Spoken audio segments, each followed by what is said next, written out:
आम्ही आभार मानतो। गेल्या अनेक वर्षापासून गौतमजी कसबे भारतीय जनता पक्षामध्ये काम करत राहिले आणि येणाऱ्या या निवडणुकीमध्ये भारतीय जनता पक्षाचा आमदार निवडून यावं म्हणून आज संकल्प मेळावा घेण्यात आला। आणि गेल्या महानगरपालिका निवडणुकीमध्ये चंदन शिवे साहेबांनी सांगितलं बरोबर आहे, जेव्हापासून मी आमदार झालो या भागातल्या कामाच्या संदर्भात मला अनेक वेळा असं वाटत होतं की मी या भागामध्ये या वस्त्यामध्ये मी कधी जाऊ शकत नाही, तिथल्या कामाची मला माहिती होत नाही आणि तिथला माणूस आपण जोपर्यंत त्या वस्तीमध्ये जाणार नाही तोपर्यंत तिथला माणूस माझ्याशी संपर्कात राहणार नाही। आणि मी माझ्या निवडणुकीला प्रचाराला येत नव्हतो आणि त्यामुळं मला इथं जाणं येणं फार अवघड होतं। मग नंतर मी अजित भाऊ असू द्या किंवा आपले गौतमजी कसबे असू द्या, या सगळ्यांच्या सोबत चर्चा करत करत एकदा मी त्यांना म्हणले की भारतीय जनता पक्ष तुमच्या बरोबर काम करायला तयार आहे। मला असं वाटतं की भारतीय जनता पक्ष याच्या अगोदर कधी आपल्या या वस्त्यामध्ये आला आणि आपण काम करतो असं म्हणलं नाही, पण मी त्यांना म्हणलं की या महानगरपालिकेच्या निवडणुकीमध्ये मला इथं आमचे लोकप्रतिनिधी पाहिजे जेणेकरून या वस्तीमध्ये मला काम करता येतं। आणि म्हणून मी अजित भाऊ असू द्या, आमचे प्राध्यापक बनसोडे असू द्या, त्यावेळेचे आमच्या भारतीय जनता पक्षाचे होते रवी गायकवाड असू द्या, या तिघांनाही तिकीट दिलं आणि त्यांच्या पाठीमागे खंबीरपणे भारतीय जनता पक्ष राहून त्यांना निवडून आणलं।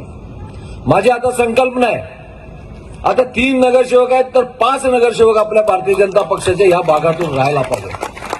कारण या भागाचा विकास ज्या 5 वर्षामध्ये ज्या नगरसेवक आज नगरसेवक असताना आम्ही कोट्यवधी रुपये आणून निधी इथं खर्च केलं आणि आज 5 नगरसेवक राहिलं तर आज त्याच्याही पेक्षा दुपटीनं ह्या भागातनं काम होईल।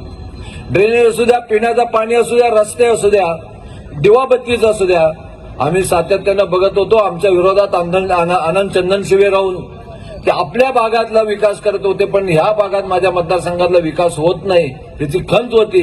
पण नगरसेवक झाल्यापासून आम्हाला आनंद होतो की मी ज्या भागातून निवडून येतो त्या भागातल्या सगळ्या बंधूंना मी आपलं न्याय देऊ शकलो, हे मला आनंद आहे। आणि खरंच मी त्या सगळ्यांना काम करण्याचा मी सातत्यानं प्रयत्न केलो। आज आपल्या या भागातून माझे बंधू दशरथजी कसबे असू द्या, गौतमजी कसबे असू द्या, मी गौतमजी कसबेंनाही शब्द दिलो येणाऱ्या कालावधीमध्ये तुम्हालाही नगरसेवकाचा मी जरूर प्रयत्न करून तुम्हाला नगरसेवक करेन। कारण एक चांगला कार्यकर्ता, या भागातून लोकांची तळमळ असणारा कार्यकर्ता आणि ज्यांनी आपल्या सातत्यानं या भागातल्या लोकांच्या सुखादुखामध्ये सातत्यानं हजर राहणारा कार्यकर्ता आपल्या बरोबर राहावं आणि या भागातलं काम करण्यासाठी त्यांनी आपलं नगरसेवक आपल्याला करावं असं सातत्यानं वाटतंय। गेल्या लोकसभेच्या निवडणुकीमध्ये अनेक खोट्या नाट्या प्रचार करून आपल्या सगळ्यांचे मतं घेतलं।